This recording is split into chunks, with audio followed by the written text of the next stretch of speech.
Bonjour, bonjour à tous, bienvenue, ravi de vous retrouver en ce mardi matin. Nous sommes le 8 novembre et c'est le mug.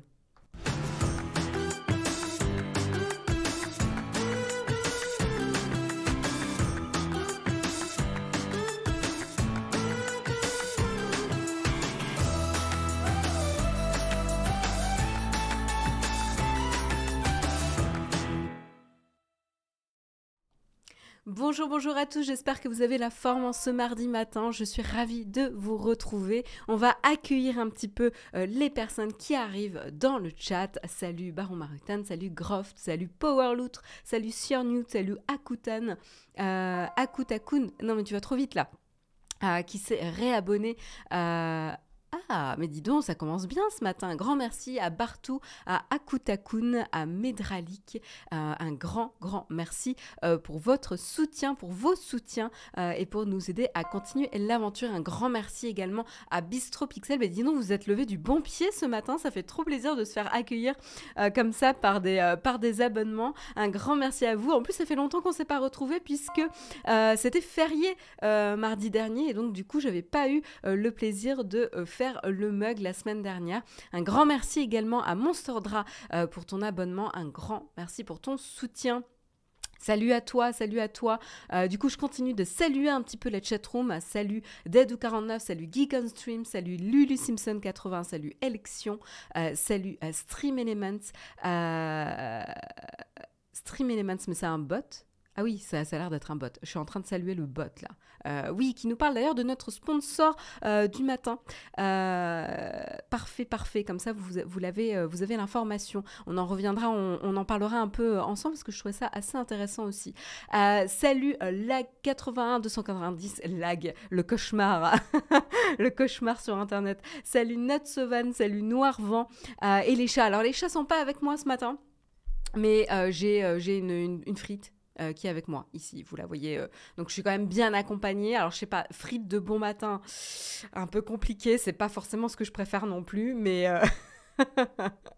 salut Poppy et bon anniversaire en retard. C'était mon anniversaire, j'en ai bien profité. Ah bah ça fait plaisir, t'as bien raison, il faut fêter ça. Scorpion, du coup, toi aussi là. Quoi qu'on arrive peut-être mi-novembre, force au scorpion. Un grand merci à Barney FX également pour ton soutien, pour ton abonnement. Barney, en plus, ça me fait penser à un personnage de How I Met Your Mother qui est trop bien. Merci également à Empor01 pour ton abonnement. Merci à tous pour vos soutiens, ça fait super plaisir de vous retrouver. Salut FR Jess. Salut Aurélien, salut. Alors Samuel, me râle pas dessus, j'ai pas eu le temps de rajouter les articles dans le flipboard parce qu'on s'y est pris un petit peu en retard ce matin, toutes mes excuses. J'essaierai de penser à les rajouter avant, pour la fin de l'émission, enfin après la fin de l'émission si c'est utile pour toi. Voilà. Bon, vous avez l'air de bonne humeur là ce matin. Salut Eliav, un grand merci à vous. Merci Lunita TV pour ton abonnement, si je t'avais pas encore remercié. Vive les scorpions, ouais, en effet. Bon, ben voilà, on commence du bon pied ce matin, en très bonne compagnie. Alors, il faut quand même dire ce qu'il est, hein. On est en très bonne compagnie ce matin. Et de quoi va-t-on parler? Puisque du coup, même Samuel ne sait pas de quoi va-t-on parler, parce que j'ai pas fait mon petit, mon petit travail ce matin dans Flipboard. Alors, on va parler un petit peu, on va revenir sur le petit conflit Canal+.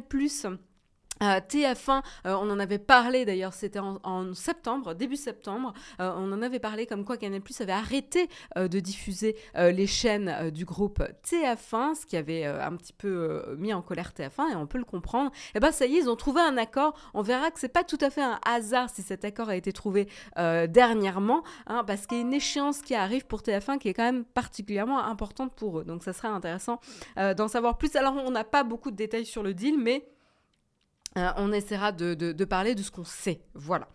Et puis on parlera aussi d'une petite anecdote assez rigolote sur le plus gros site de piratage de livres au monde, qui est tombé à cause de TikTok, ou en tout cas à cause de la popularité sur TikTok. Dommage pour eux, dommage pour les utilisateurs également. Et on parlera aussi du service qui a aidé à faire tomber ce site de piratage de livres qui est assez rigolo parce qu'on n'a pas l'équivalent en France. Et donc, je trouvais ça assez chouette qu'on en parle ensemble. Donc, on mènera l'enquête ensemble. Et puis, on parlera ensuite, évidemment, de la dernière actualité Elon Musk, parce qu'on ne fait que parler de monsieur actuellement.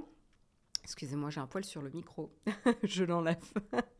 Je le voyais qui flottait au-dessus, là. Et donc, on parlera d'Elon Musk. Alors, qu'est-ce qui s'est passé? Il a réussi à se faire humilier ou en tout cas se faire ratio sur son propre réseau social, ce qui est assez cocasse quand même. On reviendra un petit peu sur ce qui s'est passé si vous avez raté l'affaire. Ça s'est passé hier soir avec notamment donc une petite humiliation, en tout cas un ratio de la part d'un Français, d'un streamer français. Donc on reviendra sur ce qui s'est passé. C'est assez rigolo.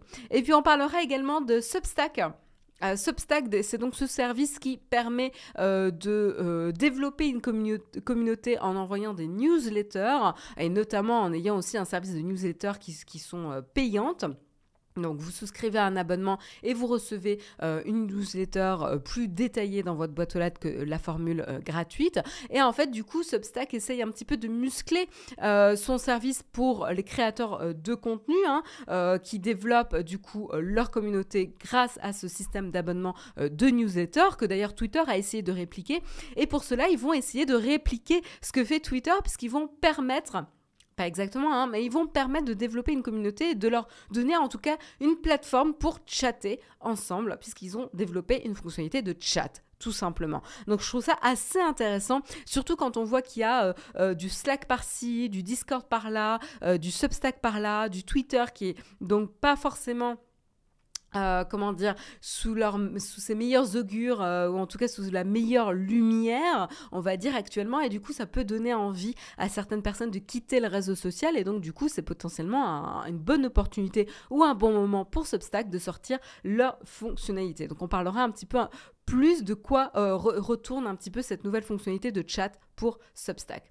Et j'en profite pour remercier Aloun75 pour son abonnement. Un grand merci à toi pour ton soutien et également un grand merci à Leita pour son réabonnement. Un grand merci à vous deux pour votre soutien et à tous ceux qui nous ont soutenus depuis le début de l'émission. Bien le bonjour et un grand merci à vous. Un grand merci également à Tonilas78 pour ton abonnement et ton soutien. Vous êtes déchaînés ce matin.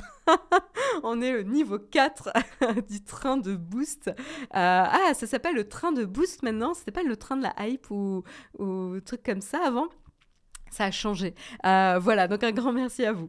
Après avoir parlé de Substack, on parlera notamment d'une plateforme de streaming qui n'aura pas fait long feu finalement en France, notamment parce qu'en plus elle a fait un changement de nom en grande pompe. Il y avait des campagnes publicitaires dans le métro. C'est Lionsgate Plus, qui était avant appelé Starzplay, qui va fermer ses portes en France et dans plusieurs pays européens en 2023. Donc je ne sais pas si vous faites partie des personnes qui utilisaient ce service de streaming, mais vous pourrez lui dire adieu. On reviendra un peu plus sur qu'est-ce que c'était comme type de service, quel type de programme ils avaient et pourquoi ils ont pris la décision de fermer finalement leurs portes dans ces différents pays.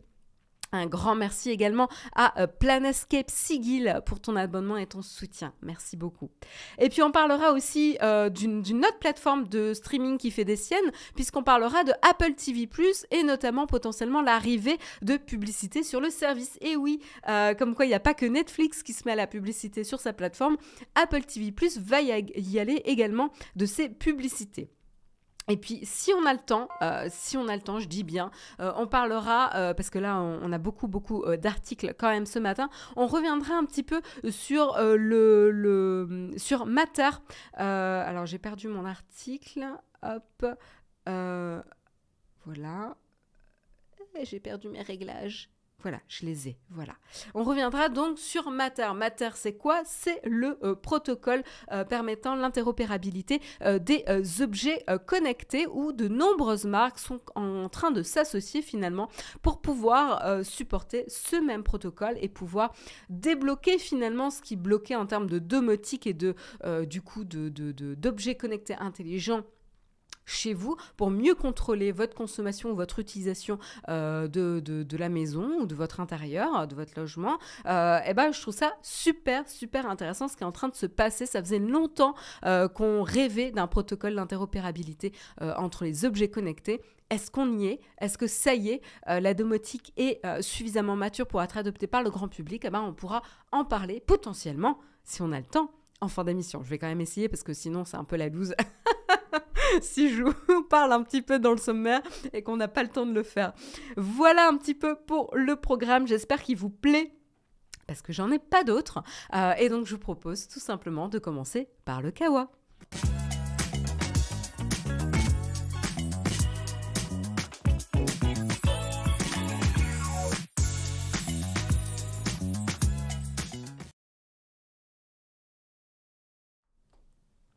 Un grand merci, j'en profite avant de commencer les articles, un grand merci à Creatix et à Référy JP pour vos soutiens et vos abonnements. Un grand merci à vous de soutenir la chaîne. Ça fait vraiment chaud au cœur ce matin. Vous êtes tellement motivés, tellement d'amour qu'on reçoit. N'hésitez pas parce que c'est vrai que, vous le savez, hein, c'est un climat économique compliqué pour toutes les boîtes et pour vous, hein, pour le quotidien, pour le quotidien des Français. Et pas que des Français, hein, parce que la France n'est pas le seul pays touché par le climat économique assez mauvais actuellement. Et donc du coup, évidemment, ça nous impacte par les budgets qu'on décroche, etc.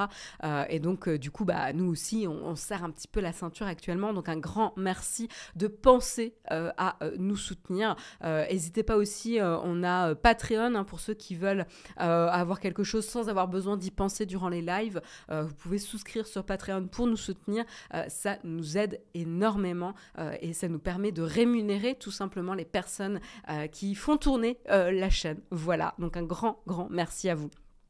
Et donc, on commence avec le premier article. On va commencer par voir un petit peu, mais qu'est-ce qui se passe finalement du côté de TF1 et de Canal+.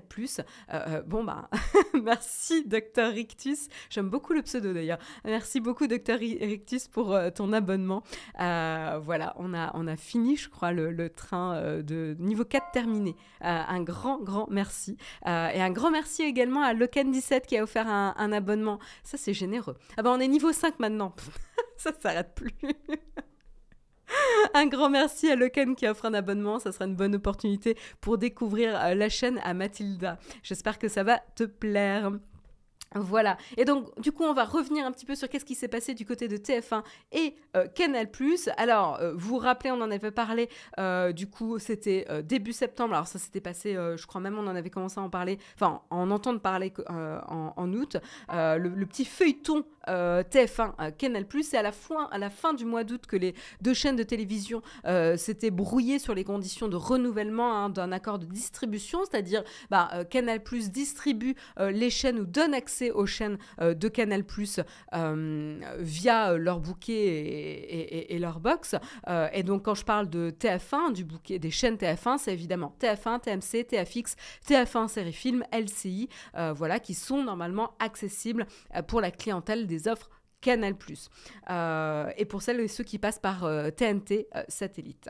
Voilà. Et donc, à la fin du mois d'août, ils n'arrivaient pas à se mettre d'accord sur le fameux accord de renouvellement sur la distribution des chaînes.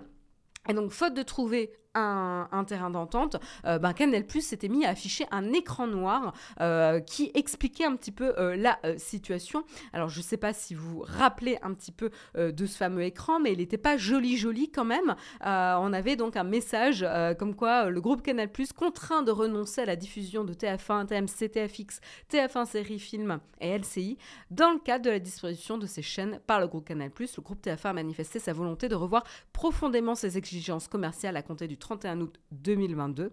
Face à ces exigences infondées, c'est-à-dire l'augmentation drastique du prix, et déraisonnable pour des chaînes accessibles gratuitement pour tous, le groupe Canal+ est contraint de renoncer à diffuser ces chaînes. Donc vous voyez un petit peu, on n'était pas content hein, chez Canal+, on n'était pas content du tout. Et donc du coup, c'est assez rigolo parce que du coup, TF1, eux, ils avaient essayé de faire une action en justice pour forcer du coup et tordre le bras de Canal+ pour diffuser leur chaîne. Et donc ça, c'est sans succès. Hein. À 2 reprises, les juges, tribunal du commerce et cour d'appel, ont souligné que la loi n'oblige en aucune façon Canal+ à distribuer le signal de TF1 s'il est en désaccord avec le cadre proposé. Et donc, le régulateur des médias avait également, d'ailleurs, relevé l'absence d'obligation juridique. Donc là, ça la foutait mal un petit peu pour TF1. Et donc, du coup, qu'est-ce qui s'est passé ? Ça y est, a priori, ils ont trouvé un accord. Voilà, plus de 2 mois après leur rupture, les 2 chaînes de télévision viennent d'annoncer un nouvel accord dans la soirée du 4 novembre 2022 et qui est entré en vigueur à partir d'hier matin, 7 novembre. Et qu'est-ce qui se passe ? Alors, on n'a pas de détails. Vous allez être déçus, hein, mais on n'a pas de détails vraiment sur les contours de l'accord. On n'a pas de somme, de durée. On sait que c'est un accord sur le long terme, a priori, hein, qui va durer longtemps. Ce qu'on sait, là où on peut spéculer, c'est pourquoi on va se dire... ils ont trouvé un accord maintenant, on peut spéculer sur l'arrivée prochaine de la Coupe du Monde, hein, qui a un peu, à mon avis, forcé la main à TF1, hein, qui a dû accélérer très certainement, en tout cas, les discussions, puisque la compétition démarre à partir du 20 novembre sur TF1, puisqu'ils sont diffuseurs clés en France, avec beIN Sport. Et notamment, ils couvrent tous les matchs de l'équipe de France, plusieurs grandes affiches et la majorité des rencontres du tournoi final. Et donc, du coup, évidemment, ils veulent pouvoir rentabiliser les frais qu'ils ont payés pour pouvoir permettre de diffuser et avoir le droit de diffusion de ces matchs. Et donc, du coup, pour ça, il faut quand même pouvoir rentabiliser ça et avoir la plus grande audience possible. Et donc, du coup, pouvoir donner accès aux chaînes TF1 sur Canal+. Vous êtes en feu ce matin, en fire. Niveau 5 terminé, on est niveau 6. Locan distribue comme ça des abonnements à tout va. On a Caro CCB également qui a renouvelé son abonnement. On a Sandokan qui renouvelle également son abonnement. Un grand merci tous les 3 pour votre générosité, votre soutien. Et puis j'espère que du coup, ceux qui ont l'opportunité de découvrir la chaîne comme Papa Anga 89, Mister Totoro-sama, Numakar, Irgachef et Sanzeld pourront profiter pleinement. Un grand merci à vous tous. Voilà, donc on n'a pas plus de détails. Ce qu'on sait, c'est très certainement, en tout cas, le climat de la Coupe du Monde de football a certainement forcé un petit peu la main de TF1. À savoir qu'évidemment, pendant l'interruption des diffusions sur Canal+, vous aviez des alternatives possibles. Les alternatives, c'était évidemment Molotov qui permettait de pouvoir rattraper ça. Vous aviez les applications TF1 également, hein, que ce soit sur les applications mobiles ou sur le site internet, donc vous pouviez continuer à regarder, où il fallait avoir un boîtier qui vous permettait d'accéder aux chaînes. Voilà, mais maintenant, tout est rentré dans l'ordre, en tout cas pour l'instant. A priori, pour le long terme, parce que ça a l'air d'être un accord dans la durée pour TF1 et MyCanal. Est-ce que vous, ça a beaucoup changé vos habitudes dans la chatroom ? Je regarde un petit peu les commentaires. Puis j'en profite pour remercier Pepsinou, c'est trop mignon. Pepsinou qui a offert un abonnement à Matou le Tout. Non mais vous faites un concours de petits pseudos trop mignons là. Pepsinou et Matou le Tout. Il y a les Guelix qui dit Molotov m'a beaucoup dépanné fut un temps. L'Unita, pas du tout impacté. Karl, pas vraiment. Je regardais plus TF1.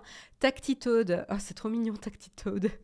Rien changé pour moi. Alain Chéribi Média. La guerre des chaînes continue. Ouais, c'est vraiment ça. C'est vraiment le feuilleton de la guerre des chaînes. Quentin Lala, du tout. J'ai pas Canal. Ouais, mais du coup, la question, c'est est-ce que tu regardes TF1 ou pas ? Parce qu'en fait, c'est ça le vrai impact. Oui, non. Ou finalement, tu regardais pas TF1 par ça. Peut-être, ouais. Plus de télé depuis 15 ans. Je suis comme toi, Technisavoir. Plus de télé depuis 15 ans. Enfin, même... Non, ça va trop me vieillir. Je ne dirais pas. Est-il dit ? Non, pas du tout. Vax Internet, voilà. Avec la TNT, pas de souci. Du coup, j'ai pas entendu à quelle À quelle date revient TF1 sur MyCanal? Aurélien, ça y est, c'est déjà le cas, c'était hier. Donc ils ont publié l'accord entre deux le 4 novembre, vendredi. Ils ont publié le fait qu'ils avaient trouvé un accord et c'est rentré en vigueur le 7 novembre. Donc ça y est, c'est bon, tout est rentré dans l'ordre. T'es tranquille. Pas de TF1 sur Google ni Nest Hub. Ouais. Pas du tout, je regarde pas TF1, je suis abonnée MyCanal, j'aime avoir toutes les chaînes dans leur interface. Ouais, ben voilà, toi, t'étais impacté justement.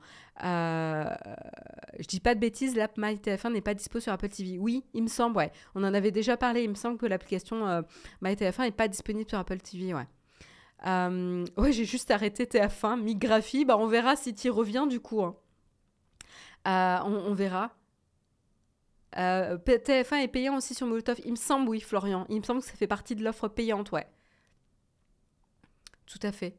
Donc voilà. Ouais, quand même. Donc, moyennement impacté, vous n'avez pas l'air traumatisé, tant mieux. Voilà. Mais c'est sûr que c'est quand même pas très, très bon pour TF1. Je pense que c'est pour ça qu'à un moment donné, ils ont plié, notamment avec la grosse échéance qui arrive. Je vous propose d'enchaîner avec la petite anecdote rigolote du jour. C'est le plus gros site de piratage de livres. Qui a été mis à mal, hein, qui est tombé tout simplement à cause de TikTok. Qu'est-ce qui s'est passé? Donc on parle du site Z Library. Je ne sais pas si vous connaissez dans la chatroom, moi je ne le connaissais pas. J'avoue que je suis devenue avec les abonnements et la capacité de pouvoir acheter des livres assez feignante finalement pour pirater. Ça fait très très longtemps. Je me rappelle même plus la dernière fois que j'ai piraté quelque chose, pour être honnête. Non, ouais, je me rappelle plus. Et donc, du coup, bah ouais, je pirate pas non plus les livres. Alors, je sais pas si vous connaissiez, c'est pas parce que vous connaissez que vous avez piraté, hein, ne commencez pas à craindre, etc. Mais voilà, le plus gros site Z Library, c'était le plus gros site au monde de piratage de livres, vient de tomber. Les serveurs DNS ont été saisis et il est désormais impossible de s'y connecter à lui ou les nombreux miroirs. Hein. Ils ont l'habitude de pouvoir rediriger vers des miroirs. Et qu'est-ce qui s'est passé? Et ben en fait, c'est la ICOP Analytics Team, une division numérique de la police, tenez-vous bien, de la police des services postaux américains. Non, c'est pas une blague. Il y a une police des services postaux américains.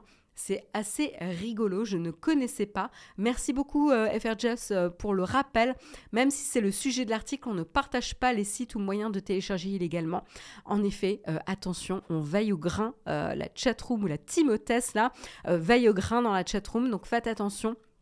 Pour une question de respect, de respect de la loi et tout, on ne partage pas ce genre de choses dans la chatroom, s'il vous plaît. Merci beaucoup pour le rappel.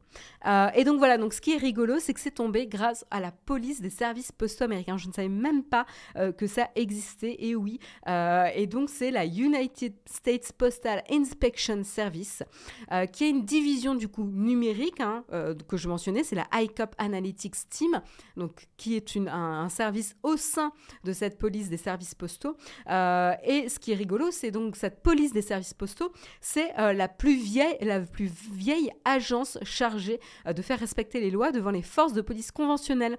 Et oui, puisqu'elle a été créée en 1775 par Benjamin Franklin. Donc rien que ça, hein, quand même 1775 en termes de date. Je trouvais l'anecdote assez rigolote. Et donc elle est forte de plus de 2000 agents, dont plus de la moitié en armes quand même. Et elle a de nombreuses missions, et dont l'une, c'est le tracking, les enquêtes relatives aux colis piégés, etc. Et notamment pour la division qui nous intéresse aujourd'hui, c'est les enquêtes numériques, puisqu'une de ses prérogatives maintenant est de glaner les informations qui circulent sur les réseaux du net ou Darknet. Et donc, c'est comme ça qu'elle a saisi les noms de domaine qui permettaient d'accéder à Z Library. Donc, il y avait plusieurs noms de domaine. Et donc, maintenant, quand vous utilisez ces noms de domaine, quand vous essayez de vous y rendre, vous allez être redirigé vers seisedserver.com, ce qui parle de lui-même, puisque ça veut dire en français serveursaisi.com. Ils ont le petit humour qui va bien. Voilà. Il y a Jérôme qui est une mauvaise foi là, dans la chatroom qui crache sur les services postaux puisqu'il dit les services les services de la poste 007 j'ai une mission. Ah bah non ça va pas être possible, il est 17h là. 17h t'es gentil parce que je dirais le vendredi c'est quand même 4h hein. Après peut-être que c'est pas comme ça aux États-Unis hein. Voilà, parce que là, c'est le service aux États-Unis, les forces, du coup, de police pour la poste aux États-Unis. Donc voilà, je trouvais ça assez rigolo. Mais OK pour le service, mais qu'est-ce qui s'est passé concrètement? Comment ils ont remonté la piste de ce site internet qui permettait le piratage de nombreux livres? Tout simplement, c'est TikTok. Et oui, plus particulièrement, depuis un certain temps, il y a le hashtag ZLibrary qui pullulait un petit peu sur la plateforme avec un grand nombre de vidéos qui le mentionnaient. En gros, c'était le bon plan pour pouvoir ne pas avoir besoin de payer ses livres.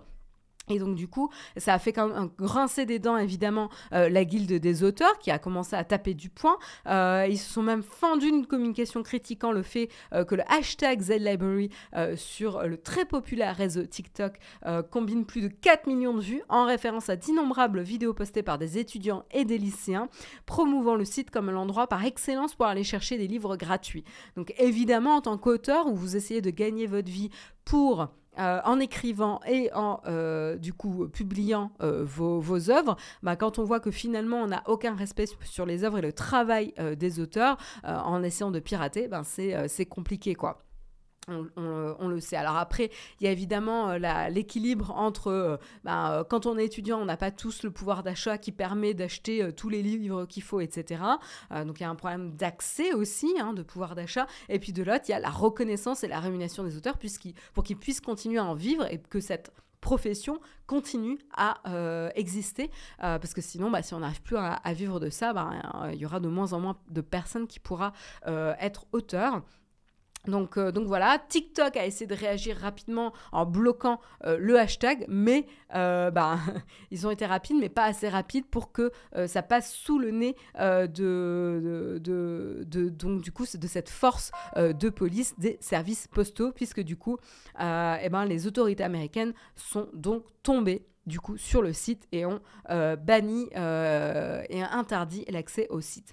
Le site contenait 11 millions de livres, 84 millions d'articles librement disponibles.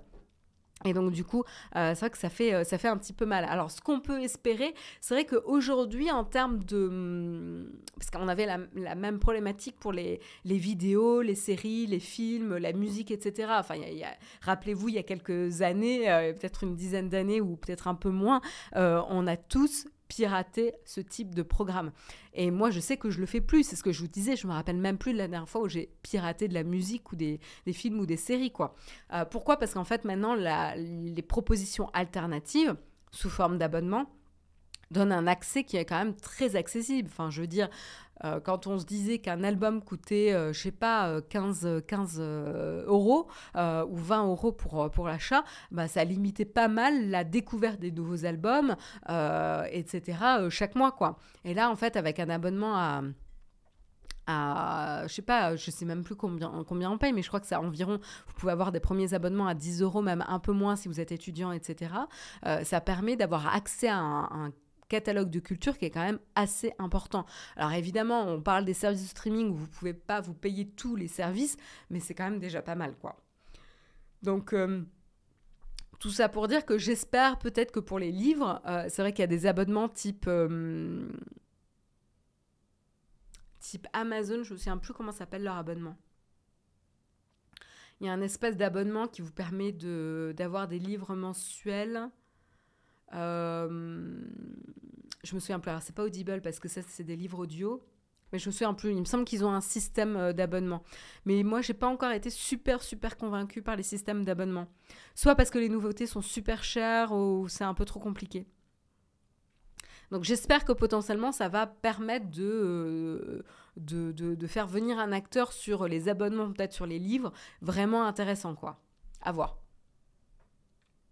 Alors, j'utilise Goodreads, mais il n'y a pas de notion d'abonnement pour Goodreads. Goodreads, c'est plutôt un réseau social pour découvrir des livres, non? Moi, je suis pas mal de personnes sur Goodreads pour voir ce qu'ils lisent et me mettre des petites idées de lecture de côté. Et Kindle, c'est pas un abonnement, c'est la liseuse. Comme les Kobo, non? Bref. Ah, Audible à l'Unfuss de 3. Putain, ça date aussi, hein. Ça date, ça, c'est marrant. Après, les BD, ouais, c'est marrant, digital. Surtout des BD, grand format comme ça, quoi. Si Audible, il y a des livres pas audio. Ouais, c'est ça, les livres électroniques sont pratiquement aussi chers que le papier, ouais. C'est ça qui est un petit peu compliqué. Je trouve qu'aujourd'hui, en termes d'abonnement, vraiment, livre numérique, c'est pas hyper intéressant. Mais bon, c'est Prime Reading. Bon, écoutez, c'est pas très grave. Je pense qu'il y en a, mais aujourd'hui, j'ai pas trouvé. Si vous avez trouvé, vous, en tout cas, un service d'abonnement convaincant dans la chatroom, n'hésitez pas à me le partager, que ce soit sur Twitter ou sur Discord, parce que je serais ravie de le tester, parce qu'aujourd'hui, j'ai pas été convaincue. Voilà. Voilà. Voilà en tout cas pour la petite anecdote du site de piratage qui est tombé. Je vous propose qu'on continue avec les déboires d'Elon Musk avec Twitter. J'ai une petite pause avec mon gravier ce matin. Voilà. Et qu'est-ce qui s'est passé ? On n'en finit plus de parler d'Elon Musk ces derniers jours.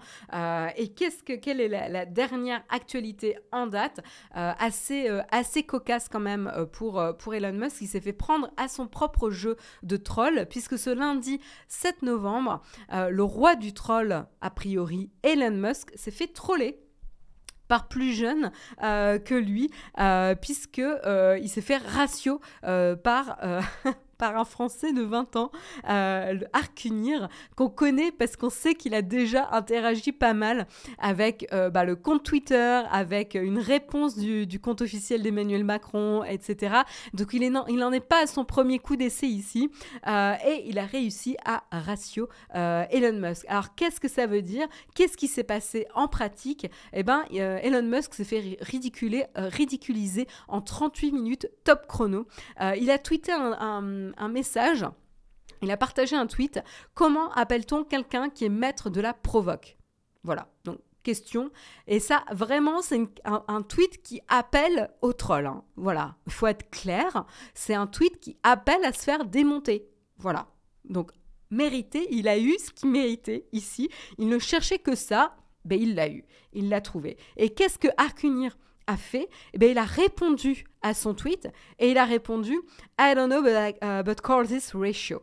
Il a répondu « Je ne sais pas, mais on appelle ça un ratio ». Un ratio, c'est quoi ? C'est quand on répond à un tweet et qu'on arrive à accumuler plus de likes que le tweet d'origine. Et donc du coup ça permet de ridiculiser entre guillemets la personne qui était autrice du premier tweet en question. Et donc c'est ce qu'il a réussi à faire, puisque à peine une grosse demi-heure plus tard, il a réussi à accumuler 72 800 likes, alors que le tweet d'Elon Musk avait 100 likes de moins. Et donc du coup il a réussi à faire une capture d'écran avec un petit tweet, c'est fait. Hop, je vous partage la petite victoire ici partagée d'Arcunir. Il montre bien qu'il a réussi à ratio Elon Musk. Chapeau, voilà. Et donc on a la preuve ici en image. Mais l'histoire ne s'arrête pas là parce que ça serait trop simple, évidemment. C'est que Elon Musk est mauvais perdant. Je ne sais pas pourquoi, mais ça ne m'étonne pas. Je pense qu'il nous avait déjà prouvé qu'il était mauvais perdant et de mauvaise foi. Et donc, du coup, ça ne s'arrête pas là, puisqu'il n'a rien trouvé de mieux que de se ridiculiser un petit peu plus en supprimant son tweet 3 minutes plus tard, après le tweet d'Arcunir. Voilà, donc on l'imaginait vexé comme un pou. Et donc, il a pris la décision de supprimer son propre tweet. Et donc, du coup, là, on attend ce qui va advenir de Arcunir. Je vois d'ailleurs vos messages dans la chatroom. On attend le ban, etc. On va voir s'il va être ban. Il n'y a pas vraiment forcément de raison ici. Il serait capable de le bannir, nous dit Bartou56. C'est un peu ça, ouais. On attend un peu ça. Burberry également et Lavarock. Vous pensez tous la même chose. Arcunir également. Et d'ailleurs, il a dit... il avait fait un tweet comme ça pour dire si jamais je saute, sachez que je vous aime et qu'on aura bien rigolé au moins les mecs. Donc voilà, lui aussi il est un peu proactif là-dessus, mais je pense pas qu'il va se faire ban parce que voilà, c'est ridicule, c'est une anecdote. Elon Musk a été ridiculisé, qu'il banne Arcunir ou pas, ça ne changera rien au fait qu'il a été ridiculisé et qu'il s'est fait prendre à son propre jeu. Voilà, donc moi je trouve ça assez rigolo et assez mérité pour Elon Musk. Voilà, donc c'était vraiment le petit feuilleton. On parle de feuilleton aujourd'hui, entre TF1 Canal+, entre Elon Musk et compagnie. Voilà, c'est vraiment... on a ce genre de choses qui font qui occupent un petit peu l'actualité sans être des enjeux vraiment très importants. Je ne sais pas pourquoi, ça me dépasse encore de voir comment un homme comme Elon Musk, avec des boîtes comme il l'a, peut perdre un temps fou avec ce genre de conneries. Voilà, disons-le. Je veux dire, il a vraiment, je me pose la question, il a juste rien de mieux à faire dans sa vie que de perdre du temps avec ça, quoi. Donc, bien joué à Arcunir, en tout cas, sur ce coup-là. On continue avec Substack. Qu'est-ce qui se passe du côté de Substack? Alors, pour rappel, Substack, alors avant de faire le petit rappel, je vais remercier quand même les derniers qui nous ont soutenus. Merci beaucoup Paul Position qui a renouvelé son abonnement et qui pose une question où peut-être que j'aurai le temps de l'aborder en cornfac tout à l'heure, c'est Phoenix ou Arctic Monkeys. Là, tu es en train de déchirer mon cœur en me demandant de choisir entre le dernier album de Phoenix qui est sorti vendredi ou le dernier album des Arctic Monkeys qui est, je crois, sorti le vendredi d'avant. Est-ce qu'il faut choisir? Ma question, c'est ça. Pourquoi se forcer à choisir quand on a des groupes formidables pareils? Je suis en train de partir dans les graviers là parce que j'ai envie de parler de ça. Mais on y reviendra peut-être à la fin de l'émission. Donc un grand merci pour ton soutien, un grand merci également à RG075 pour ton RG065 pour ton soutien aussi, un grand merci. Vous avez été assez fous quand même pour le train de la hype niveau 6 là. Un grand merci. Donc je reviens sur Substack. Parlons un petit peu de l'actualité concernant Substack. Substack, c'est quoi? C'est donc un service qui permet de faire votre propre abonnement de newsletter, c'est-à-dire que vous allez donner la possibilité à des personnes de s'inscrire à votre newsletter. Elle peut être gratuite et vous pouvez également avoir une newsletter payante, voilà, sous rémunération, contre rémunération, vous allez pouvoir avoir la version complète de la newsletter, etc. Moi, je sais que je suis pas mal de personnes, finalement, des personnes, des experts de la tech, des experts du produit et tout, avec leur newsletter. Et elle est d'une fréquence... La fréquence peut varier aussi, hein. C'est vraiment à définir, ça peut être mensuel, ça peut être hebdomadaire, etc. Et donc, je trouve ça assez intéressant comme modèle. C'est un peu un nouveau modèle de journalisme ou de création de contenu, voilà, où on peut créer sa propre communauté de manière indépendante des réseaux sociaux, finalement, via ce service de newsletter. Et qu'est-ce qui se passe? Substack veut donner plus d'outils du coup à ses créateurs de contenu pour faire vivre leur communauté finalement, pour pouvoir avoir un moyen ou un endroit où ils peuvent échanger de manière, protégée ou dans un espace un petit peu protégé. Qu'est-ce que ça veut dire? C'est-à-dire qu'en fait la newsletter, c'est unidirectionnel, c'est-à-dire vous recevez la newsletter, vous êtes passif. Alors potentiellement des fois ils vous demandent de répondre à la newsletter en répondant à une question, etc. Mais quand même le principe de la newsletter, c'est qu'il n'y a pas forcément de discussion ou certainement pas de discussion live ici possible avec le principe de la newsletter. Vous recevez un mail, vous y répondez, mais c'est asynchrone. Et donc du coup, ce qui est intéressant, c'est que du coup, voilà, des fois on a envie de faire réagir ou de prendre le pouls un petit peu de la communauté, comme on peut le faire justement avec le chat avec le live du mug. Moi j'adore vous poser des questions, réagir ensemble, discuter de certains sujets où vous me répondez en live, etc. C'est beaucoup plus vivant. Et moi j'apprends, ça me permet aussi d'apprendre des choses, d'apprendre de vous. Et donc vraiment c'est un échange hyper enrichissant des deux côtés. Alors, enfin moi c'est mon avis très personnel ici.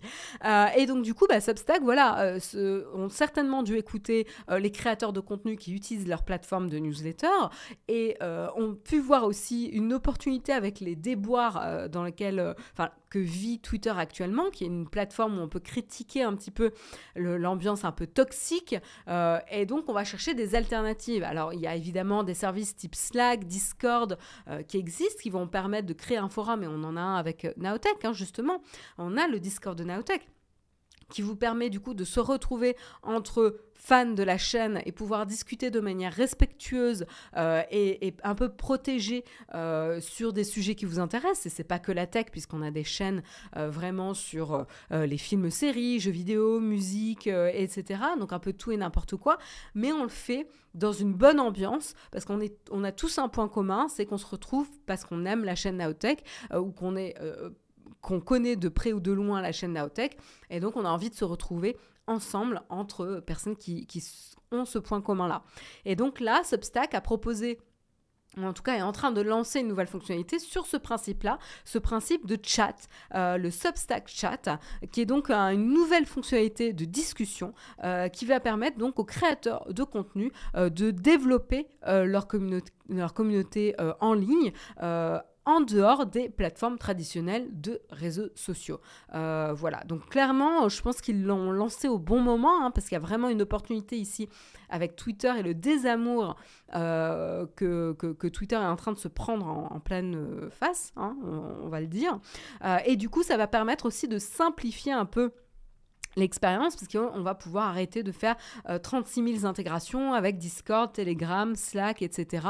pour pouvoir rester en contact avec sa communauté. C'est-à-dire que vous abonnez à la newsletter et hop, vous avez déjà votre compte Substack, vous pouvez en même temps utiliser Substack Chat, etc. Ça peut simplifier l'expérience et avoir une expérience clé en main finalement pour les créateurs de contenu et pour ceux qui suivent du coup les newsletters de ces créateurs. Donc je trouve ça assez malin. Et d'ailleurs, Substack n'est pas le seul service à profiter du désamour de Twitter, puisque Mastodon, une des alternatives, alors c'est pas tout rose, Mastodon, il y a également beaucoup de critiques et de recul à avoir sur Mastodon, mais Mastodon fait partie des services qui bénéficient évidemment du désamour de Twitter. D'ailleurs, ils ont analysé qu'ils ont eu 199 430 utilisateurs qui ont rejoint la plateforme depuis que Twitter a changé de propriétaire et est passé sous la coupe de Elon Musk. Donc c'est pas rien et c'est pas un hasard aussi, très très clairement. Donc voilà, pour l'instant, Substack Chat est disponible uniquement via l'application iOS, la petite application mobile iOS, et ça va très prochainement arriver sur le web et sur l'application Android. Donc stay tuned. Pour ceux qui sont abonnés à des newsletters, vous allez sûrement voir l'adoption de cette fonctionnalité de plus en plus répandue auprès des créateurs. Ce sera assez intéressant de voir si ça prend ou pas. Si bientôt Discord intègre les newsletters, ça va leur faire mal. El Cactuzo, je suis pas convaincue. Je suis pas super convaincue, pour être honnête. Pourquoi ? Parce que... Alors, je suis pas convaincue parce qu'en fait, je pense que j'aime pas Discord. le truc complètement biaisé. En fait, moi j'ai beaucoup de mal avec Discord. C'est fouillis. C'est vraiment fouillis. Alors moi je viens de Slack et je l'utilise tous les jours. Et je sais que Jérôme et moi, on est partisans de l'un et de l'autre. Jérôme est pour Discord, moi je suis pour Slack. Et c'est vrai que voilà, changer d'outil, on est bien chez soi quand on a pris ses habitudes et on n'aime pas trop faire l'effort de changer, quoi. Et moi j'ai beaucoup de mal avec Discord, etc. C'est pour répondre à quelqu'un, ça se met pas dans le bon fil, c'est galère les réponses, enfin ça fait fouillis. Bon, moi, c'est mon avis très très très personnel. Donc en effet, je suis très biaisée quand je dis je suis pas forcément convaincue que si Discord sortait demain une fonctionnalité de newsletter et la possibilité de monétiser ces newsletters, ça irait tuer Substack. Pourquoi ? Parce que ça dépend ce que tu valorises en premier. Si tu es curieux et que tu veux t'inscrire à une newsletter pour l'expertise d'une personne, tu vas rémunérer un service. Et donc, du coup, là, tu as une monétisation très claire qui permet de vivre un peu de ça, potentiellement, ou en tout cas d'arrondir les fins de mois avec cette newsletter monétisée. Et ensuite, pour renforcer et conserver l'engagement des gens et pouvoir avoir des discussions un peu plus fouillées, tu vas donner accès à un chat qui, en fait, n'est pas l'offre principale, n'est pas ce pourquoi tu payes. Alors après, potentiellement, tu peux, et ils en parlaient, tu pourras avoir la fonctionnalité du chat qui est gratuite et la fonctionnalité du chat qui est ouverte uniquement à ceux qui payent pour un newsletter, ce qui est assez logique. Or, si tu démarres de Discord, faudrait que tu payes l'accès à Discord. Enfin, le business model, pour moi, n'est pas super clair dans ce sens-là. Pourquoi je dirais aux gens de Discord si je ne sais pas ce qu'il y a dessus ? Alors que la newsletter, je peux avoir une version gratuite qui va pouvoir potentiellement faire la promotion de la version payante. Et moi, je suis la newsletter de Benedict Evans, qui est un expert du domaine de la tech ou des marchés en général. C'est hyper intéressant. Alors, je suis la version gratuite. Ça fait plusieurs fois que la version payante me tente un peu. Je n'ai pas encore passé le pas, mais je me verrai bien. Mais parce que j'en obtiens quelque chose, une valeur qui est une expertise et une analyse poussée sur l'actualité tech ou ce qui se passe dans la sphère tech. Je n'irai pas payer un service comme Discord. Parce que Discord, c'est plus la plateforme que la valeur produite par la personne qui ouvre le Discord. Je ne sais pas. À voir. Il faut voir le business model. Voilà. À voir. C'est mon analyse à 2 balles ici. Donc voilà en tout cas pour Substack sur cette actualité. On enchaîne et on va parler très rapidement de la disparition d'un des services de streaming qu'on avait. Alors je ne sais pas si vous étiez au courant d'ailleurs dans la chatroom. Est-ce que certains d'entre vous ont été abonnés ou sont abonnés encore, parce que c'est pas encore mort, à Starzplay, qui est nouvellement renommé Lionsgate+. Voilà, le service de streaming qui est disponible encore en France, mais qui va bientôt fermer ses portes. Pour la petite histoire, en attendant que je vous laisse le temps de répondre, pour la petite histoire, le service de streaming Starzplay s'était lancé en France en 2019 et a décidé de se renommer Lionsgate Plus cette année, en 2022. Et à cette occasion d'ailleurs, je ne sais pas si vous avez vu, mais moi j'en ai vu pas mal dans les métros parisiens. Il y avait une importante campagne de publicité, d'affichage, de publicité dans le métro sur justement la plateforme. Alors, j'avais même pas compris que c'était sur un renommage de la plateforme, parce qu'on voyait à la fois Starzplay, à la fois Lionsgate+, et du coup, je comprends pas ce qui se passe. Je sais pas ce que c'est, je sais pas de quoi on parle, je comprends vaguement que c'est un service de streaming, mais je comprends pas pourquoi il y a à la fois Starzplay et à la fois Lionsgate+. Et tu voyais une photo de programme, ça donnait pas franchement envie d'y aller. Donc j'ai pas tout à fait, Jérôme et moi, on s'était un petit peu interrogés sur cette campagne publicitaire. Il y a Pretty Boy Flirt qui dit d'ailleurs, ils sont encore en train de faire des pubs dans le métro, c'est pour dire. Qu'est-ce qui se passe en tout cas ? A priori, on peut dire que la guerre des plateformes a fait sa première victime. C'est donc le service Starzplay, nouvellement renommé Lionsgate Plus, dans la veine des autres services Disney+, Apple TV+, etc. Moi, j'en peux plus de ces plus.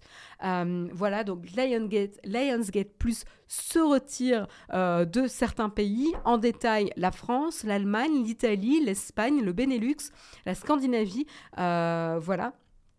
Et pourquoi ? Tout simplement parce que elle peine à atteindre la barre des 30 millions d'abonnés. À l'international, elle a déclaré avoir une perte de 53,7 millions de dollars au deuxième trimestre 2022.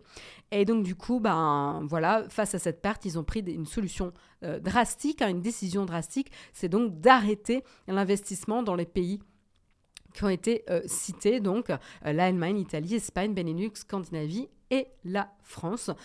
Auparavant, ce service Starzplay Lionsgate était disponible sous certaines conditions, dans certaines offres MyCanal, la télévision d'Orange, Prime Video ou encore Molotov TV. Donc elle était un petit peu partout et donc du coup ce qui la rendait potentiellement difficile à identifier.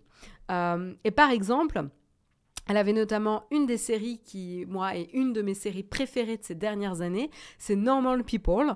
Je ne savais même pas, moi je l'ai regardé via Canal et je ne savais même pas que ça faisait partie de Starzplay, pour être honnête. Donc voilà, donc je serais peut-être triste finalement de perdre le catalogue. Mais voilà, elle avait Normal People. Elle avait d'autres séries assez intéressantes, notamment Power. Il y avait également des drames historiques aux accents modernes comme The Great, Spartacus ou The Serpent Queen. Serpent Queen, j'en ai entendu du bien. Voilà, mais ça y est, elle va s'arrêter en tout cas dans ces pays. Pas tout de suite, mais ça sera en 2023. Elle va continuer à exister sous le nom Starzplay sur le marché anglo-saxon. Ça valait bien la peine de gaspiller de l'argent pour cette campagne de publicité et de nouveaux noms. Dommage pour eux. Il y a également des nouvelles séries qui ont été annoncées, qui devraient arriver dans les 2 mois à venir, comme la saison 2 du thriller mafieux Gangs of London, qui devrait être mis en ligne comme prévu. Donc pour ceux qui sont abonnés, d'ailleurs, voilà, H8 Bapéo nous le mentionne, Gangs of London. Pour ceux qui sont abonnés ou excités par ce type de programme, profitez-en avant la fin justement de la présence de Lionsgate en France. Profitez-en tant que vous y avez accès pour ça, quoi. Je suis dégoûtée, j'aime plein de séries chez eux, ouais. Ouais. Alors après, c'est pas parce que la plateforme en elle-même disparaît qu'ils vont pas négocier les droits de diffusion dans les autres pays, potentiellement. C'est juste qu'ils vont arrêter de soutenir une application dédiée, de promouvoir la plateforme de streaming en elle-même. On l'avait vu, rappelez-vous, certaines séries qui étaient sur Netflix sont passées chez Disney+, quand le service est arrivé en France. Donc c'est pas... voilà. Attendez avant de paniquer complètement. Je pense qu'il y aura potentiellement une renégociation des droits de diffusion pour ce type de programme sur les autres plateformes. C'était négocié dans certaines offres comme MyCanal, comme la télévision d'Orange, etc. Mais ça ne va plus exister en France. La plateforme n'existera plus en France en 2023, mais potentiellement, ils vont pouvoir renégocier des accords de diffusion sur ces programmes, peut-être. Ou en tout cas, où c'est peut-être les séries en elles-mêmes. Je ne sais pas exactement comment ça fonctionne, mais c'est peut-être les séries en elles-mêmes qui vont pouvoir renégocier ça. À voir. À voir. Mais du coup, c'est la fin. Alors, à savoir aussi, ils avaient quand même un catalogue plus mince que la concurrence, qui était donc constitué essentiellement de séries originales de la chaîne américaine, parce que c'est une chaîne américaine à l'origine, Starzplay, et d'acquisition de la BBC. Et d'une autre chaîne américaine, Hulu, qui est d'ailleurs propriété de Disney. Donc, vous savez que maintenant, on a les programmes de Hulu sur Disney+. Donc voilà. C'est la fin pour Lionsgate. Première victime de la guerre des plateformes de streaming. Et autre plateforme de streaming dont on va parler ce matin, c'est Apple TV+. Qu'est-ce qui se passe du côté d'Apple TV+? Eh bien, c'est l'arrivée de la publicité. Et non, mauvaise nouvelle, je sens que vous allez râler dans la chatroom. Désolé, hein, il n'y a pas que des bonnes nouvelles aussi. Évidemment, c'est que Apple va en effet commencer à caser des cases publicitaires dans sa programmation sur Apple TV. En effet, la partie publicitaire d'Apple génère aujourd'hui 4 milliards de dollars de revenus par an. Et donc, très logiquement, ils cherchent à augmenter cette part de revenus. Hein. Ils ont récemment conclu un accord de 10 ans à hauteur de 2,5 milliards de dollars pour diffuser les matchs de la Major League Soccer. Et donc le programme, donc ces matchs de football, de soccer, puisque football américain et football chez nous, c'est pas la même chose. Je crois que les Américains appellent le football que nous on appelle football soccer. Je sais pas si je suis très claire, mais bon voilà. Ils ont négocié du coup d'acheter les droits de diffusion pour la Major League Soccer. Et donc, il prévoit de ponctuer les programmes et les matchs de publicité. Ça sera diffusé sur la plateforme Apple TV+, avec l'offre payante. Apple prévoit également de diffuser une partie des matchs gratuitement pour les utilisateurs de l'application Apple TV. Cette offre devrait être lancée d'ailleurs aux États-Unis en février 2023. Donc, ça va arriver très, très vite. Donc voilà, premier pas ou première arrivée de la publicité sur la plateforme Apple TV, mais ils vont pas s'arrêter là puisque potentiellement, donc là c'est plutôt une rumeur ou une information partagée par Bloomberg a priori, que Apple pourrait suivre les traces de Netflix et de Disney et pourrait intégrer de la publicité dans son application, carrément dans une offre intégrale TV+, avec de la publicité, donc à voir. Et même dans le futur, suivre les pas de Google en intégrant de la publicité dans son application Plan. Parce que je ne sais pas si vous le saviez, il me semble qu'on en avait parlé, mais Google Maps maintenant intègre de la publicité dans les résultats Google Maps. Donc quand vous faites une recherche, vous allez potentiellement voir que le premier résultat, il y a marqué publicité ou annonce ici, et donc c'est un espace publicitaire dans Google Maps. Voilà. Donc désolé, hein, petite mauvaise nouvelle, je sais que ça va vous faire râler. Moi j'avais déjà critiqué le fait que quand on regarde certains programmes sur Canal+, on a une pub avant, ou pareil sur Prime Video, c'est quelque chose qui m'insupporte aussi. Il y a Apple pour l'instant qui fait la promotion de ses programmes aussi, ça m'agace. Et donc du coup là on n'est pas rendu parce qu'on aura carrément de la publicité autre que la promotion des programmes Apple TV sur Apple TV+. Ils auraient pu proposer une offre gratuite avec pub et une offre payante sans pub, laisser le choix, quoi. Je suis un peu d'accord avec toi, mais là, on est un peu comment dire, tributaire de ce qu'ils veulent faire, quoi. Si la majorité des acteurs du marché se mettent à proposer de la pub, même sur des formules payantes, il n'y a pas de raison que tous les autres ne suivent pas, hein. Donc, par exemple, Canal fait ça depuis tout le temps. Voilà, tu regardes un film, il y a toujours des espèces de pubs Nescafé ou carte noire avant, quoi. Les pubs classiques de Canal+. Voilà. Et moi, ça m'empêche pas de regarder les programmes, c'est un peu pénible, quoi. On a un peu l'impression de revenir au programme old school, et on avait un peu perdu l'habitude, enfin, programme old school, la télévision un peu vieillotte. C'est vrai qu'on avait un peu perdu l'habitude avec ces nouveaux services de streaming qui permettaient de s'affranchir des publicités, quoi. Donc voilà.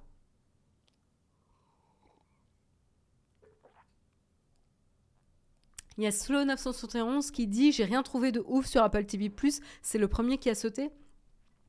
Ah, c'était peut-être vrai au tout début, mais pour moi, ils ont des programmes assez fous, hein. Ne serait-ce que Severance, Ted Lasso, même The Morning Show, que j'ai pu critiquer. Il y a pas mal de choses à critiquer, mais qui a quand même un show intéressant. Voilà, même, tu vois, on a vu des films dernièrement. Il y a un film sur...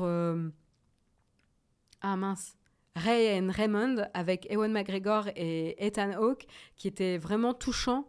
Il y a For All Mankind, j'avais oublié For All Mankind, oui, merci beaucoup.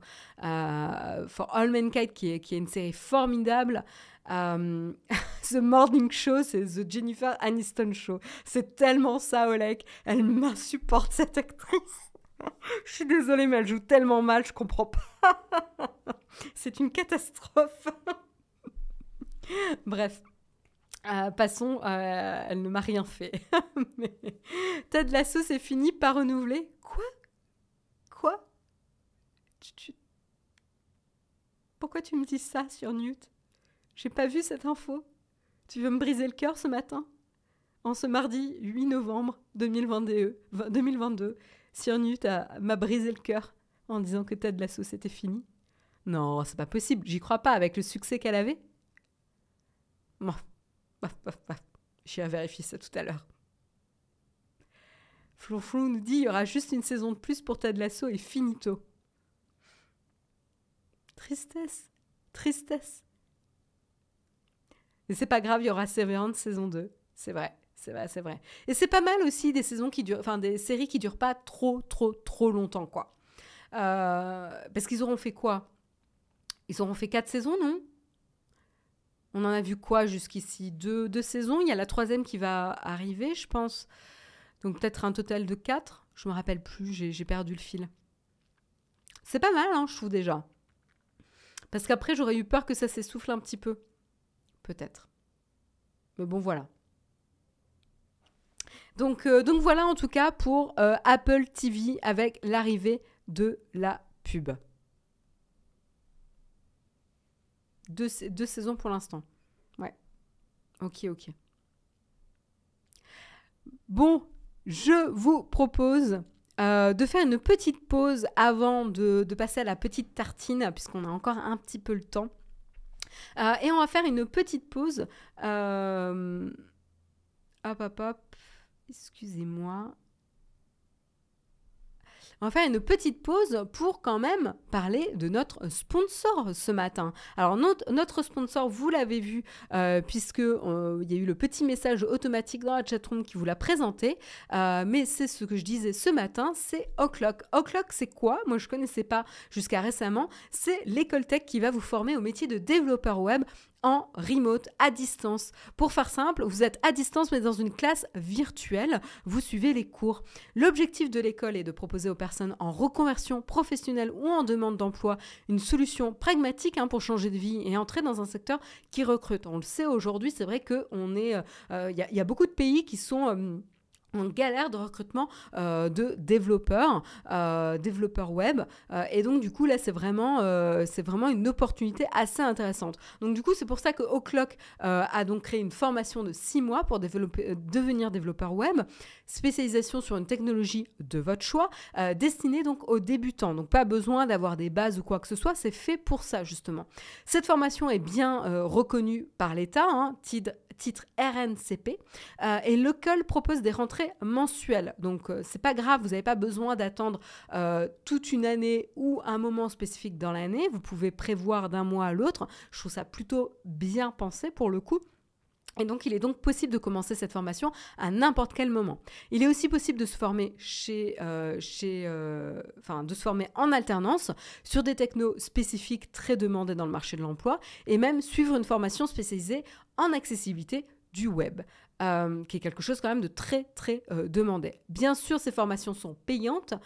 O'Clock dédie une équipe à la recherche de financement pour les futurs apprenants, donc vous serez accompagnés. 75% des personnes qui ont pu financer leur formation partiellement ou entièrement, donc c'est plutôt encourageant. Gagnant pour O'Clock qui se rémunère également, gagnant pour l'apprenant qui économise et gagnant pour l'État qui permet de financer le retour à l'emploi et d'avoir plus de personnes qualifiées sur un secteur qui recrute. Les retours d'expérience ont l'air plutôt bons. Alors moi, évidemment, je ne l'ai pas testé personnellement, mais on voit quand même une note de 4,8 sur 5 sur environ 560 avis. Et l'école nous a garanti que ces avis étaient authentiques. Donc, c'est des avis postés sur Trustpilot, qui est quand même un service assez reconnu dans le domaine. En tout cas, c'est l'impression que j'ai, mon impression personnelle. Et vous pouvez aller lire vous-même les commentaires d'ailleurs, ou même poser carrément des questions à O'Clock. Vous pouvez utiliser la commande point d'exclamation o'clock directement dans le chat et vous pourrez récupérer le lien pour découvrir un petit peu la formation et l'offre. Merci à eux de nous permettre de produire l'émission et on enchaîne du coup avec la suite avec la tartine. Hop, où je ne trouve pas, hop, le générique.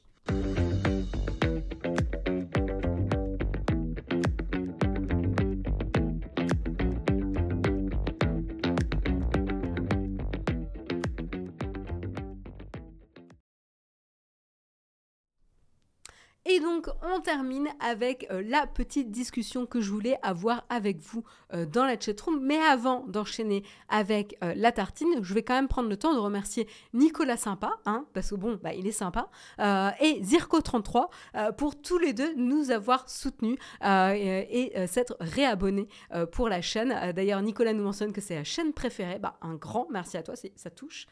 Ça fait trop plaisir. Tant d'amour ce matin, c'est trop beau. Là, on est en rose, etc. On est bien, on est en bonne compagnie. Et donc, du coup, on en profite pour discuter ensemble de Matter. Matter, c'est la petite tartine. Je ne vais pas passer des heures dessus, mais ça m'intéressait.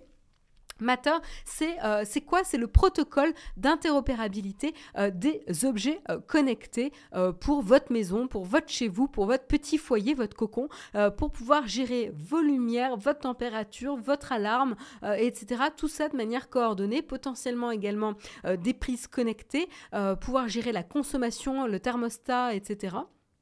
Et voilà, donc tous ces objets connectés qui vous permettent de gérer votre maison de manière un peu plus intelligente et avoir un meilleur contrôle sur qu'est-ce qui s'y passe. Et donc, c'est vrai qu'on avait maintenant ça fait plusieurs années qu'on en parle, mais une des plus grandes barrières de la domotique, c'était, alors certes, que la domotique c'était complexe et qu'il fallait pouvoir être propriétaire pour penser la domotique dès le début au moment de la construction. C'est de moins en moins vrai maintenant avec tout un tas d'objets qui permettent facilement de se mettre en place sans faire de gros travaux de rénovation. Donc ça, c'est hyper intéressant. Mais l'autre frein, c'était les problèmes d'interopérabilité entre objets connectés. C'est-à-dire, vous ne pouviez pas à la fois connecter votre thermostat avec un détecteur de présence pour savoir si vous êtes Alors là, c'est un mauvais exemple parce que vous n'avez pas besoin d'un détecteur de présence si votre thermostat est relié à votre iPhone. Il pourra détecter si vous êtes géolocalisé au logement ou pas. Mais par exemple, avoir des prises intelligentes qui vont être connectées avec autre chose, qui va pouvoir gérer des routines pour optimiser votre consommation, potentiellement détecter quand vous êtes en route pour le retour chez vous, mettre en route un peu les chauffages au bon moment pour pouvoir réduire votre consommation le reste de la journée, etc. Et donc tout ça un petit peu permet de faire communiquer les objets entre eux de manière intelligente. Et ça, c'était vraiment le truc qui n'était pas tout à fait possible de faire jusqu'ici. Et donc du coup, c'est là que Matter rentre en jeu, puisque c'est vraiment un protocole qui va permettre un langage commun, on va dire, à ces différents objets connectés, pouvoir leur permettre d'interagir ensemble. Et donc du coup, c'est un protocole qui a été lancé ce jeudi 3 novembre à Amsterdam. C'est un événement qui a été organisé d'ailleurs par la Connectivity Standard Alliance, la CSA, une alliance qui regroupe notamment 500 constructeurs comme Samsung, Google, Apple, qui souhaitent donc rendre les objets connectés compatibles ensemble. Donc c'est vraiment... Voilà, je ne sais pas si vous êtes hypé, mais moi je le suis, quoi. Depuis le temps qu'on attendait ça, enfin. Donc le principe, c'est donc de simplifier l'environnement des objets connectés avec une seule application pour les contrôler tous. Et donc du coup, ça va permettre aux marques de répondre également, parce qu'en plus de l'interopérabilité, il y a également de répondre à des nouvelles normes européennes de cybersécurité. En quoi ça correspond ? Le protocole utilisera notamment la blockchain pour certifier la provenance des objets et leur sécurité. Parce qu'il dit qui dit objet connecté, potentiellement peut dire piratage à distance, etc. potentiellement. Et donc le standard offre également un paramétrage initial facilité avec notamment choix de l'assistant vocal, une plus grande indépendance des appareils vis-à-vis des connexions Internet, etc. Alors aujourd'hui, on n'en est qu'au début du protocole Matter. Plus de 190 appareils sont en cours de certification ou le sont déjà, a annoncé donc le CSA, mais on n'en est encore qu'au début. Le protocole a encore des faiblesses, notamment les appareils ne gardent pas leur nom entre les différentes marques. Donc si vous avez une lumière dans la salle de bain qui s'appelle Miroir pour Google, elle aura le nom de Lumière 1 pour les objets d'Apple. Donc attention, si vous interagissez avec des objets Google ou des objets Apple, il faudra potentiellement reconfigurer ou renommer en tout cas vos appareils pour qu'ils aient les mêmes noms partout. Mais c'est des choses qui vont s'affiner au fur et à mesure et qui vont se perfectionner. D'ici mi-2023 jusqu'à 2024, les marques veulent s'adapter à ces nouvelles normes pour s'intégrer à l'environnement. Amazon a d'ailleurs déclaré qu'il ne lancerait ses appareils Matter qu'à partir de 2023. Google n'a toujours pas dévoilé quand il souhaitait mettre à jour ses propres objets. Et de plus, les applications iOS d'Alexa et de Google Home ne sont pas encore compatibles avec le standard. La seule possibilité en 2022 pour les clients de la marque Apple est d'utiliser Apple Home pour l'instant. Voilà, c'est un des premiers qui est disponible pour le protocole Matter. Ça me fait penser à une image XKCD qui dit que tu as déjà 14 standards. Ouais, c'est toujours un peu compliqué, ouais.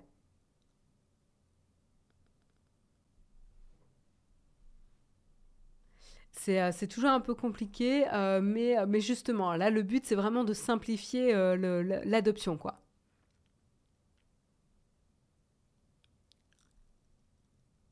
Alors après, je vois en effet qu'il y en a qui disent que ça coûte cher, notamment les ampoules Philips Hue, ça coûte un bras, etc. C'est vrai que honnêtement, il y a une barrière à l'achat pour les ampoules Philips Hue, parce qu'en effet, elles sont chères. Mais je veux dire, d'expérience, on en discutait avec Jérôme, depuis qu'on a acheté les ampoules Philips Hue, elles n'ont jamais claqué. Jamais. Alors moi, je me suis équipée un peu après Jérôme, mais je peux vous dire que quand on a déménagé, chacun on a pris les ampoules qu'on avait dans nos anciens appartements et on les a ramenées dans le nouvel appartement, et on n'a eu pratiquement aucune ampoule à racheter parce qu'on avait à nous deux assez d'ampoules pour équiper tout l'appart. Et donc en fait, on n'a eu aucun frais ici presque lors de l'emménagement en termes d'ampoules. Donc attention, c'est vrai qu'il y a aussi la qualité qu'on paye, quoi. Donc voilà, en tout cas là, le protocole Matter, c'est pas forcément pour un produit spécifique, mais c'est pour toute la gamme des produits domotiques. Donc moi, je trouve ça assez intéressant, quoi. Un grand merci Multima85 et Dafouk pour vos abonnements. Un grand merci pour votre soutien. Et après, vous avez souvent, comme le mentionne Antonyme49, souvent des réductions sur des kits, etc. Donc voilà. En tout cas, je trouve que le protocole Matter, c'est plutôt encourageant pour le futur de la domotique. Je trouve ça assez excitant, quoi. Ça va vraiment simplifier un petit peu les usages. Parce que moi, je le vois avec quand on ajoute une ampoule, etc. Il faut la configurer dans Philips Hue. Ensuite, il faut attendre que ça se répercute dans Home, etc. Enfin, c'est pas encore super fluide. Et il y a de quoi simplifier l'expérience, largement. Donc moi, j'attends de voir ça avec impatience. Il est 9h12. On va pas avoir le temps de faire un petit corn fac aujourd'hui, mais si vous voulez, on peut garder l'option corn fac pour la semaine prochaine. Je vous remercie en tout cas d'avoir suivi l'émission ce matin. J'espère que l'émission vous a plu. Si elle vous a plu, pensez peut-être à un moyen de nous soutenir pour ceux qui ne sont pas encore abonnés, que ce soit par vous abonner ou faire un petit sub sur Twitch ou vous abonner directement sur Patreon. Ça nous aide vraiment beaucoup à continuer l'aventure. Donc un grand merci pour ceux qui prennent le temps et qui peuvent se permettre de nous soutenir de cette manière-là. Pour ceux qui ne peuvent pas, n'hésitez pas à en parler autour de vous. Ça nous aide énormément aussi. Je vous souhaite une excellente journée. Avant de se quitter, on va voir vers qui on peut faire un petit raid. On va aller rendre visite à Flonflon du coup, puisque je crois qu'il en a parlé hier du dernier album de Phoenix, mais il va pouvoir vous parler de musique. Je vous souhaite une excellente journée, je vous donne rendez-vous à la semaine prochaine et à très bientôt.